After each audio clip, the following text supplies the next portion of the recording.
Vous ne leur en avez pas parlé la veille, sans quoi vous saviez qu'ils n'auraient pas dormi de la nuit et donc vous non plus. Alors ce matin, pendant le petit déjeuner, vous avez annoncé la nouvelle entre deux bouchées de miel pops. Aujourd'hui, les enfants, on va au parc d'attractions. En criant hurrah, le grand a fait tomber son verre de jus d'orange sur le chat et la petite vous a tout de suite demandé si elle pouvait prendre son nounours pendant que dans la cuisine, votre compagne emballait les tartines dans un sac étanche en vous disant « Comme ça, on pourra faire aussi les attractions aquatiques !»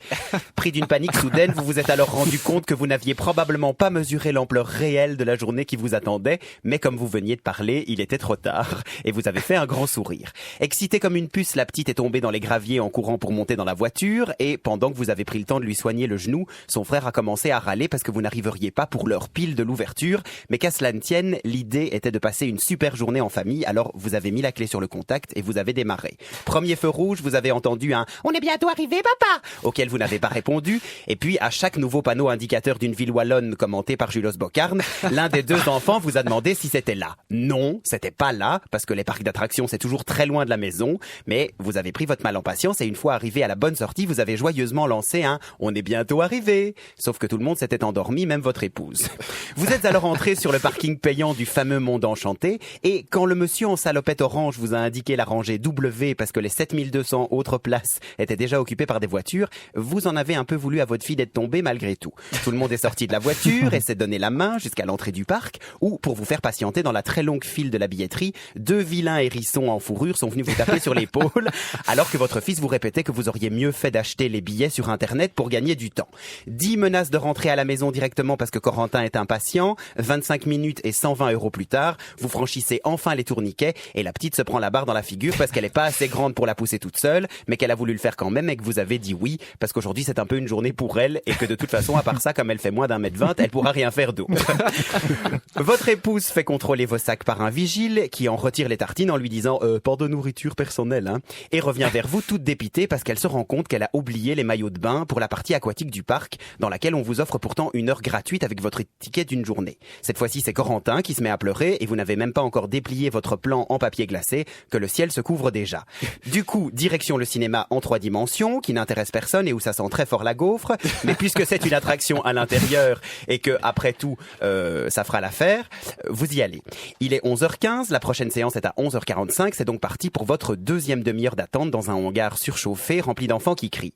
Une fois sorti, Corentin vous dit qu'il n'a pas aimé et qu'il veut faire le grand 8 qui est à l'autre bout du parc. Alicia doit faire pipi et pendant ce temps-là, comme il est déjà midi, vous en profitez pour aller chercher 4 hot dogs pour un montant de 19 €. La file d'attente du grand 8 est un enfer dans laquelle vous vous faites dépasser par des baraquis en training à qui les étudiants qui gèrent l'attraction ne disent rien parce que ce sont des amis à eux et au moment d'embarquer dans votre petite voiture du train ultra rapide, Corentin vous dit qu'il a peur et qu'il préfère finalement aller à la rivière sauvage. Vous êtes un peu agacé, d'autant que vous savez qu'avant ça, il vous faudra récupérer les filles au village des papillons. Mais après tout, il n'est que 14 h et vous vous dites que vous avez encore bien le temps. Au village du papillon, le spectacle du vieux fakir originaire de Morlanway qui transpire dans son costume en acrylique n'est pas encore terminé et vous êtes un peu dégoûté par Hilda, son assistante qui l'a coupé en deux dans une boîte, quand elle vous propose de toucher la peau du python drogué qu'elle tient autour de ses épaules. Oui. La rivière sauvage est amusante jusqu'au moment où la petite se met debout dans le rondin de bois pour vous montrer au loin Ricky le kangourou, la mascotte du parc dont personne ne connaît l'origine, mais qui signe des autographes à tout le monde parce qu'il a une bonne tête. La chute n'est pas vertigineuse, mais vous criez quand même plus fort que votre épouse en dévalant sa 30aine de mètres. Et une fois en bas, vous vous empressez de frotter votre visage trempé pour éviter de vous choper le botulisme, vu que vous avez vu que l'eau pompée par l'attraction est la même que celle du lac où se trouvent les canards de l'entrée.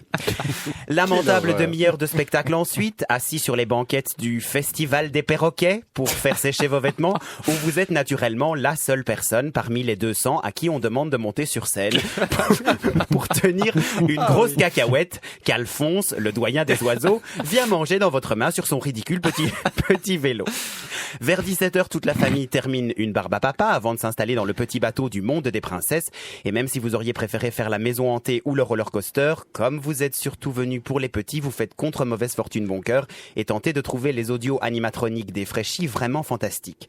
Malheureusement, comme ce n'est pas encore la haute saison, à peine sorti du voyage, vous entendez « Chers amis, votre parc préféré ferme ses portes dans 15 minutes. Nous espérons que vous avez passé une agréable journée et nous vous invitons à rejoindre la sortie. » Crise de larmes des enfants bien entendu qui se laissent tomber au sol de désespoir et que vous n'arrivez à récupérer qu'en leur disant qu'ils pourront acheter la vilaine photo d'eux avec le lion qui a une couronne qui est affichée à l'entrée.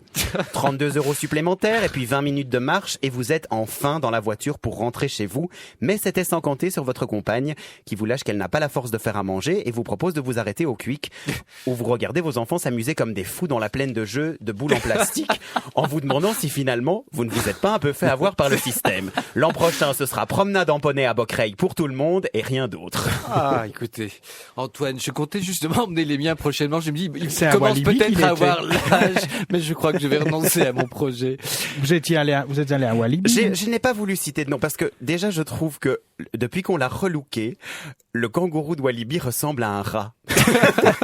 Mais est-ce qu'ils vont j'ai un pas peu peur. réouvrir leur machin La tornado? turbine, ou je ne sais pas la quoi. turbine, oui. Ah La oui. turbine de retour pour la saison 2013, lige dans le journal. Ah mais j'aimais bien, moi Encore vous aimez une bonne bien ça. raison de ne pas y aller. Oh c'était Alors, chouette. alors, il nous explique pour des raisons liées au bruit, il a été décidé que la totalité du parcours serait désormais couverte. Alors, l'attaché de presse dit évidemment, y compris les flèches, je sais pas ce que c'est, ce sera évidemment très chouette. Alors sinon, donc, il y a tout toute une série de travaux qui vont être effectués par la société allemande Anton Schwarzkopf. Ils sont très Je ne sais pas sérieux, pourquoi. hein. Ça fait un peu, oui, à la fois c'est sérieux et ça fait un peu peur quand même.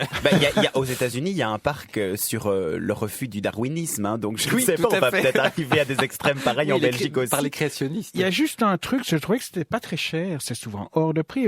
C'était Non. 120 € pour Oui, 4 personnes. 120 € pour 4 personnes, mais avec la petite qui ne paye pas. Donc Ah, 120 voilà. € pour 3 et le petit paye quand même genre 27. Donc faites le calcul, D'accord, Raoul. d'accord. Allez, C'est venez à Disneyland intéressant. avec moi en chaise roulante. Et vous ne savez pas encore faire des faux billets comme on fait chez nous. Mais, en tout cas, vous avez noté que le fakir était de Morlanway, mon cher. Oui, c'est tout près de chez moi, c'est ça tout m'a près fait de chez vraiment moi. plaisir.